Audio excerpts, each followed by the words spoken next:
স্বাগত নিউজ 24 বেলা 11টার বিরতিহীন সংবাদে আপনাদের সাথে আছি আমি তাবাসসুম আহমেদ। আগামী 7 ফেব্রুয়ারি সারা দেশে করোনার ভ্যাকসিন দেওয়া শুরু হবে। সেই লক্ষ্যে আজও দেশের বিভিন্ন স্থানে পাঠানো হয়েছে ভ্যাকসিন। সকালে ভ্যাকসিন পৌঁছেছে চট্টগ্রাম, কুমিল্লা ও রংপুরে। সিভিল সার্জন জানিয়েছেন সকালে তিনি 4,56,000 ডোজ ভ্যাকসিন গ্রহণ করেছেন। নগরীর জেনারেল হাসপাতালে রেফ্রিজারেটর ভ্যানে এই ভ্যাকসিন পৌঁছে দেওয়া হয়। এগুলো রাখা হয়েছে ইপিআই কোল্ড স্টোরেজ রুমে। নগরীর 15টি হাসপাতালে ভ্যাকসিন দেওয়া হবে 7 ফেব্রুয়ারি থেকে। বিষয়টি দেখভালের জন্য এরই মধ্যে 14 সদস্যের কমিটি করা হয়েছে।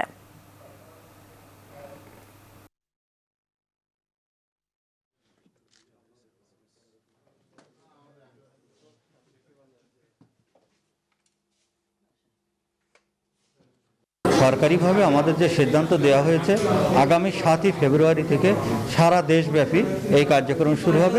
আমাদের চট্টগ্রামেও ওই তারিখ থেকে আমরা শুরু করব এবং যেটা আগেই বলা হয়েছে যারা অগ্রাধিকার ভিত্তিতে যে তালিকা করা হয়েছে এই তালিকা দিয়েই শুরু হবে এবং সেক্ষেত্রে আমাদের সুরক্ষা অ্যাপস দিয়ে এখানে রেজিস্ট্রেশন করতে হবে।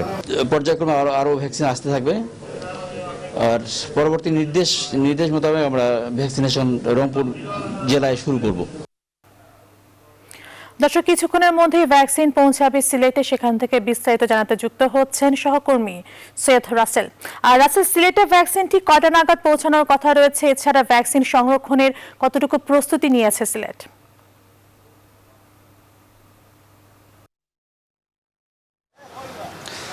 জি ধন্যবাদ তাবাসসুম। আসলে ভ্যাকসিন পৌঁছানোর কথা ছিল সকাল 10টায়, কিন্তু আমরা সাংবাদিকরা যখন উপস্থিত হয়েছি তখন জানতে পেরেছি যে আসলে ভ্যাকসিন আসার পথে রয়েছে, হয়তো আরও ঘন্টা খানিক সময় লাগতে পারে, তবে ভ্যাকসিন আসছে এরকম আমরা জানতে পেরেছি নিশ্চিত করে। আর সিভিল সার্জন আমাদেরকে জানিয়েছে সিলেটে আসলে মোট 2,28,000 ডোজ ভ্যাকসিন আসছে এবং এক্সট্রা আরও 48,000 ডোজ এখানে আসছে। হয়তো আগামী 7 ফেব্রুয়ারি থেকে হয়তো জেলার উপজেলা পর্যায়ে ভ্যাকসিনগুলো পৌঁছে যাবে। তো আপাতত তারা ভ্যাকসিনগুলো রাখবে। এই সিভিল সার্জন লাগবে একটি ইপিআই সেন্টার আছে, সেই ইপিআই সেন্টারে তারা ভ্যাকসিনগুলো আসলে এই ভ্যাকসিন রাখা হবে। এই হচ্ছে অবস্থা।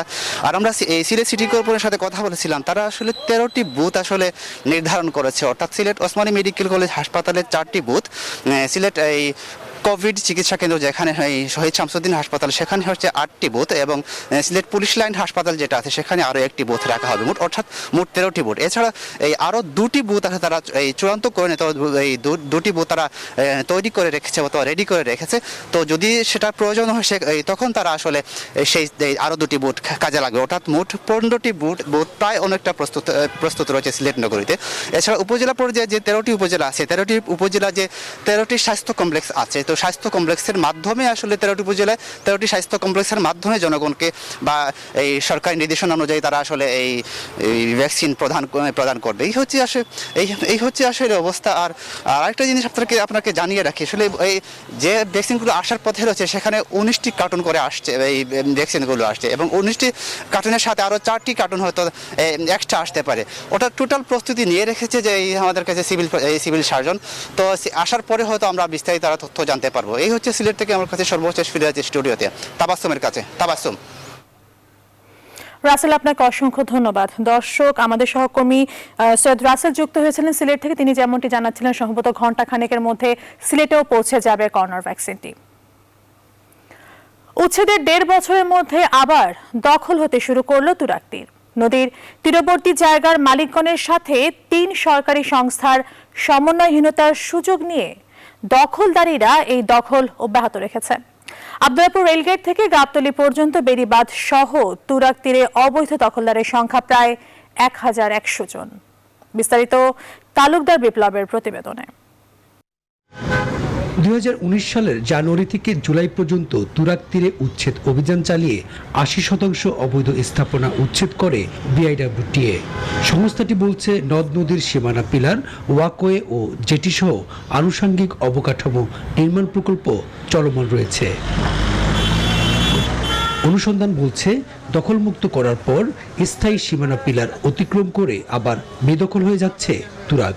টঙ্গী সেতুর পশ্চিম পারে পানি উন্নয়ন বোর্ডের জায়গা দখল করে মাছের আড়ত বসিয়ে তুরাগ দখলে গেছে ঢাকা উত্তর সিটি কর্পোরেশনের ৪৭ নং ওয়ার্ড কাউন্সিলর। পরে জানবো কেন, আমার তো 3 মিনিট লাগবে। আমি তো একজন কাউন্সিলর, আমি মাছ বাজার খালি সভাপতি না, আমার তো সমাজে কাজ আছে। এরপর টঙ্গী রেলওয়ে থেকে গাবতলী ব্রিজ পর্যন্ত বেড়িবাঁধ ও তুরাগ তীর ঘেঁষে ২০ কিলোমিটারের মধ্যে একই কায়দায় প্রায় ১১০০ শতাধিক কাঁচা পাকা ঘর, দোকানপাট, হাটবাজার, গাড়ির স্ট্যান্ড, স্থায়ী ভবন সহ শিল্প প্রতিষ্ঠান করে তুরাগ দখলে রেখেছে প্রভাবশালী মহল। এর মধ্যে তুরাগ তীরে প্রায় ৮টি প্রতিষ্ঠানকে সংযোগ সড়ক ব্যবহারের জন্য জমি লিজ দেওয়ার কথা জানায় পানি উন্নয়ন বোর্ড। পানি উন্নয়ন বোর্ডের জায়গা দখলে নিয়ে নিজ জমিতে যাওয়ার পথ তৈরি করছেন দখলকারীরা। এরপর বিভিন্ন স্থাপনা তৈরির মাধ্যমে ধীরে ধীরে তুরাগ নদে দখল নিচ্ছেন তারা। তুরাগ নদ দখল হওয়ার এমন কৌশল স্বীকার করে পুনরায় উচ্ছেদের কথা জানায় বিআইডব্লিউটিএ এবং পানি উন্নয়ন বোর্ড। দখল যাতে স্থায়ীভাবে আর না হতে পারে, চিরস্থায়ী নদীকে নদীর সীমানা রাখা যায়, আমরা সীমানা পিলার স্থাপন করছি। তো বিআইডব্লিউটি এর সাথে আমাদের যে জায়গাগুলোতে সমস্যা হচ্ছে, বিরোধ হচ্ছে, সেটা হলো বিআইডব্লিউটিএ নদীর পারে অনেক কোম্পানিকে জেটি করার অনুমতি দিয়েছে। জেটি করার অনুমতি দেওয়ার আগে বিআইডব্লিউটিএর দেখা উচিত ছিল যে ওই জায়গায় সে যাবে কি করে। ফেব্রুয়ারির মাঝামাঝি সময় আমরা উচ্ছেদ করার আশা রাখি। তালিকা অলরেডি জেলা প্রশাসকের দপ্তরে পাঠানো হয়েছে। আর এর কারণ হিসেবে সরকারের 3টি সংস্থার মধ্যে সমন্বয়হীনতা দেখছেন সদ্য দায়িত্ব পাওয়া জাতীয় নদী রক্ষা কমিশনের চেয়ারম্যান। যা তাদের উপরে দায়িত্ব পালন ঠিকমতো হচ্ছে কিনা এবং না হলে তার কারণ কি সেটা অনুসন্ধান করে দেখে বুঝে আমরা হয়তো একটা সমন্বয়ের ঘাটতি যেটা সেটা দূর করার চেষ্টা করব। দখলের পর উচ্ছেদ, আবার উচ্ছেদের পর দখল, এই খেলা কবে বন্ধ হবে তা নিশ্চিত করতে পারছে না কেউই। তালুকদার বিপ্লব, নিউজ 24, ঢাকা। ঘুষ লেনদেন মামলার পর এবার এমপি পাপুলের বিরুদ্ধে করা অর্থ ও মানব পাচার মামলা দুটির বিচার শুরু করবে কুয়েত আদালত। প্রস্তুতি নিচ্ছে তার কুয়েতি আইনজীবীও। তবে ভুক্তভোগীদের অভিযোগ সত্ত্বেও পাপুলের অপকর্মের দায় নিতে চান না তৎকালীন রাষ্ট্রদূত আবুল কালাম। আর কুয়েতে বাংলাদেশের শ্রমবাজারে এর প্রভাব পড়বে না দাবি করছেন বর্তমান রাষ্ট্রদূত। এদিকে বিদেশের মাটিতে সাজা হওয়া এমপিকে আর জনপ্রতিনিধি হিসেবে দেখতে চান না এলাকাবাসী। আরো জানাচ্ছেন লাকমিনা জেসমিন সোমা। লক্ষ্মীপুরের রায়পুর উপজেলার কেরোয়ার গ্রামের তালাবদ্ধ এই বাড়ি এমপি কাজী শহীদ ইসলাম পাপুলের। এই এলাকার এমপি হলেও নির্বাচনী মৌসুম ছাড়া আর কখনোই তাকে দেখেনি এলাকাবাসী। অর্থ ও মানব পাচার এবং ঘুষ লেনদেনের দায়ে এখন তিনি কুয়েতের কারাগারে বন্দী। বিদেশের মাটিতে দেশের ভাবমূর্তি নষ্ট করা এমন একজন মানুষকে নিজ এলাকার এমপি হিসেবে দেখতে চান না স্থানীয় নেতা ও সাধারণ মানুষ। এলাকার উন্নয়নের স্বার্থে এই আসনে নতুন করে নির্বাচনের দাবি তাদের। বিদেশের মাটিতে একজন সংসদ সদস্যের সাজা হয়েছে, সেজন্য আমরা জাতি হিসাবে খুবই লজ্জিত। অচিরেই যেন এই সংসদ আসন খালি করে নতুন পুনর্নির্বাচনের মাধ্যমে নেতাকর্মীদের মাঝে যারা একজন প্রার্থী দেয়, ভবিষ্যতে আর বাংলাদেশের কোনো জাতীয় সংসদের সদস্য না হতে পারে। কুয়েত সিআইডির বরাদ্দে স্থানীয় গণমাধ্যমে আসা তথ্য বলছে, কুয়েতে পাপুল যে কোম্পানির এমডি ও সিও, সেই মারাফি কুয়েতিয়া কোম্পানিতে চাকরি দেওয়ার নামে বাংলাদেশ থেকে মানব পাচারের মাধ্যমে অন্তত ১৫০০ কোটি টাকা হাতিয়ে নিয়েছেন। তার এইসব অপকর্মের সাথে স্থানীয় বাংলাদেশ দূতাবাসের সম্পৃক্ততারও অভিযোগ করছেন ভুক্তভোগীরা। তবে সেই দায় নিতে চাইছেন না তৎকালীন রাষ্ট্রদূত আবুল কালাম। এই বিষয়টি এগুলির সঙ্গে তো দূতাবাসের কোনো সম্পর্কই নাই।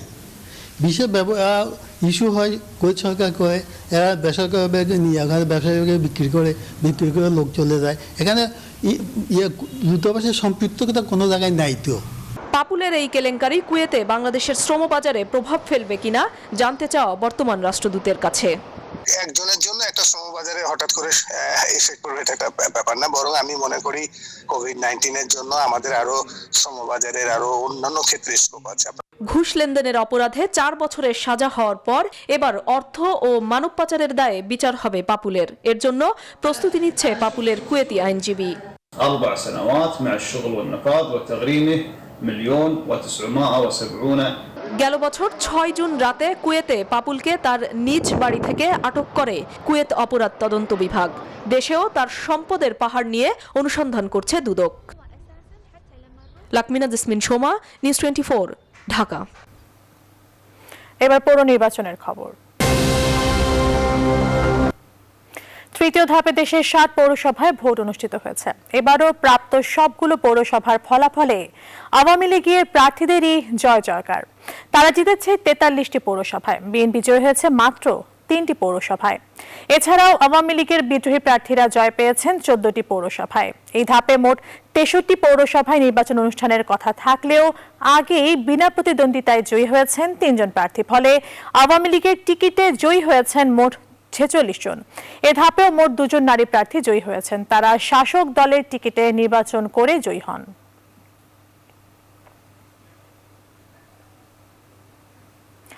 ঘন কুয়াশা আর কনকনে ঠান্ডায় বিপর্যস্ত হয়ে পড়েছে উত্তরাঞ্চলের জনজীবন। দেশে সর্বনিম্ন 5.3 ডিগ্রি সেলসিয়াস তাপমাত্রা রেকর্ড করা হয়েছে কুড়িগ্রামে। দিনাজপুরে গত কয়েকদিন ধরে প্রায় পুরো দিনই দেখা মিলছে না সূর্যের। সড়ক ও মহাসড়কে দিনের বেলাতেও যানবাহন চলাচল করছে হেডলাইট জ্বালিয়ে। কুয়াশা ও হিমেল বাতাসের কারণে প্রয়োজনের চেয়ে বেশি শীত অনুভূত হচ্ছে। সবচেয়ে বিপাকে রয়েছেন সাধারণ খেটে খাওয়া শ্রমজীবী মানুষেরা। দিনাজপুরে আজ রোববার সর্বনিম্ন তাপমাত্রা রেকর্ড করা হয়েছে 7.3 ডিগ্রি সেলসিয়াস। তীব্র শৈত্যপ্রবাহের কারণে কুড়িগ্রামের জনজীবনে নেমে এসেছে স্থবিরতা। ঘন কুয়াশা চাদরে ঢাকা পড়েছে চারদিক। রাতভর ছিপছিপ বৃষ্টির মতো ঝরছে শিশির। প্রয়োজন ছাড়া খুব একটা বের হচ্ছেন না মানুষ, ফলে কর্মহীন অবস্থায় রয়েছে শ্রমজীবী মানুষ। এদিকে তীব্র ঠান্ডা আর কুয়াশার কারণে পিছিয়ে যাচ্ছে বড় আবাদ। হাসপাতালগুলোতে ভিড় জমেছে শীতজনিত রোগীর সংখ্যা। ঠান্ডায় বিপাকে রয়েছে নারী, শিশু ও বৃদ্ধরা। কুড়িগ্রামে আজ 5.3 ডিগ্রি সেলসিয়াস তাপমাত্রা রেকর্ড করা হয়েছে।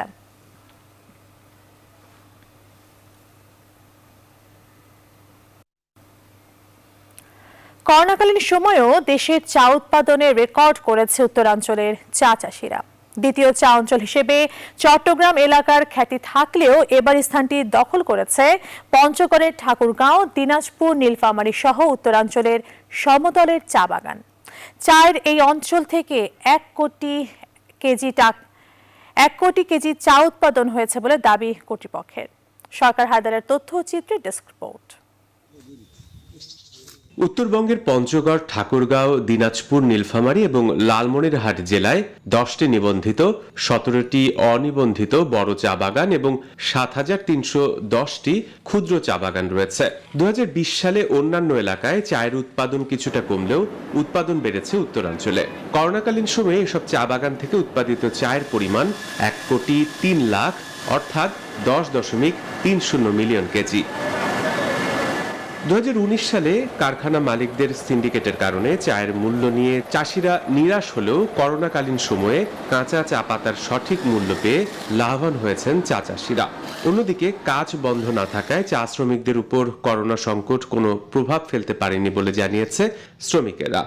করোনার কারণে অন্য এলাকায় অনেক কিছু কাজ বন্ধ আছে এবং আমাদের কাজ চা পাতার কাজ বন্ধ নেই। আমরা চা পাতার কাজ করে জীবনযাপন খুব ভালো মতে চালাইতেছি। আমাদের শ্রমিকের বেতন যদি কিছু বাড়ায় দেয়, চা বাগানের মোটামুটি উৎপাদন ভালো হয়েছে। এদিকে কারখানা কর্তৃপক্ষ বলছেন অকশন মার্কেটে চায়ের মূল্য বাড়ানো হলে চাষিরা সহ সংশ্লিষ্ট সবাই লাভবান হবেন। তাই উত্তরাঞ্চলের চা চাষিদের সহায়তার দাবি তাদের। চায়ের যে নিলাম বাজারের যে মূল্যটা যেভাবে বিক্রি হচ্ছে এইটা ঠিক রাখতে হবে, সমুন্নত রাখতে হবে। সাথে সাথে আজকে এই যে ক্ষুদ্র চা চাষিদের যে আপনার লজিস্টিক যে সাপোর্টগুলি দরকার সেগুলো দিতে হবে। দিন দিন উত্তরাঞ্চলে চা চাষ উৎপাদন বৃদ্ধি পাচ্ছে দাবি করে শ্রমিকদের যাবতীয় সহযোগিতার আশ্বাস দিলেন সরকারের এই কর্মকর্তা। চা বাগানের চায়ের উৎপাদন এবং চা চাষ সম্প্রসারণের সমস্ত কিছু স্বাভাবিক গতিতে চলছে, যার কারণে এই করোনার প্রভাব চা আবাদিতে বা চায়ের উৎপাদনে কোনো প্রভাব পড়েনি। আর সেই অনুযায়ী উত্তরবঙ্গের চায়ের উৎপাদন অনেক বেড়েছে। চায়ের বাজার ঠিক থাকলে চা চাষিদের পাশাপাশি দেশের অর্থনৈতিক উন্নয়নে উত্তরবঙ্গ ব্যাপক ভূমিকা রাখবে, এমনটাই প্রত্যাশা সংশ্লিষ্টদের। Desk report, news 24। এবারে আন্তর্জাতিক প্রসঙ্গ। করোনা ভাইরাসের ভ্যাকসিনের বিষয়ে ইউরোপীয় ইউনিয়নের সিদ্ধান্তে বিরূপ প্রতিক্রিয়া জানিয়েছে যুক্তরাজ্য এবং বিশ্ব স্বাস্থ্য সংস্থা। বৃহস্পতিবার ইউরোপীয় ব্লকে উৎপাদিত টিকা রপ্তানির উপর ইউরোপীয় কমিশন নিয়ন্ত্রণ জারির ঘোষণা দেওয়া হয়।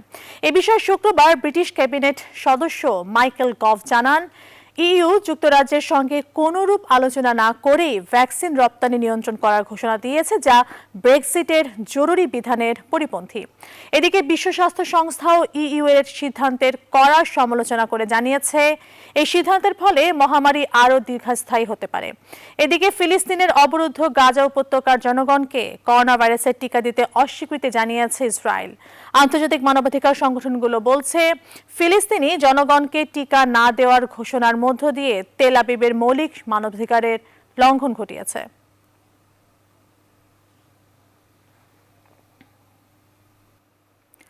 জ্যোৎস্নোৎসবের খবর জানিয়ে শেষ করছি এখনকার আয়োজন। চাঁদ বরাবরই সুন্দর, প্রেম ও সাহিত্য সঙ্গীতের আবশ্যকীয় উপজীব্য। মাথার উপর পূর্ণচন্দ্র নিয়ে বর্ণিল সাংস্কৃতিক আয়োজনে জ্যোৎস্না উৎসব উপভোগ করলেন চট্টগ্রামবাসী। ঐতিহাসিক লালদিঘি মাঠে আয়োজন করে সিটি কর্পোরেশন। আহাদুল বাবুর ছবিতে বিস্তারিত জানাচ্ছেন শেখ জায়েদ।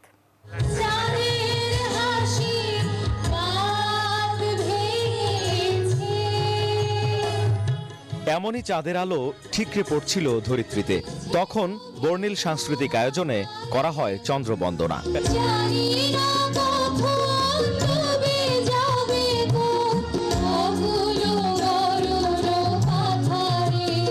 চট্টগ্রামের লালদিঘি পার্কে নগরবাসীর জন্য সিটি কর্পোরেশনের ব্যতিক্রমী আয়োজন জ্যোৎস্না উৎসব।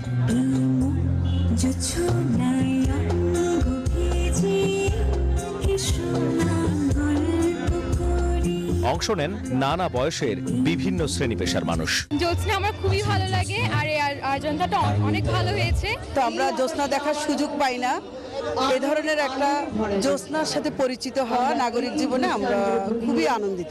জ্যোৎস্নার গানের সাথে ছিল নৃত্য।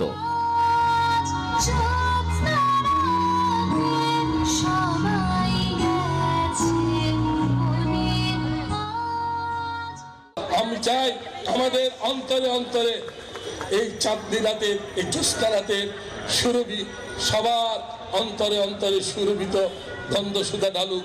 ওড়ানো হয় ফানুস, পরিবেশন করা হয় চট্টগ্রামের আঞ্চলিক গানও।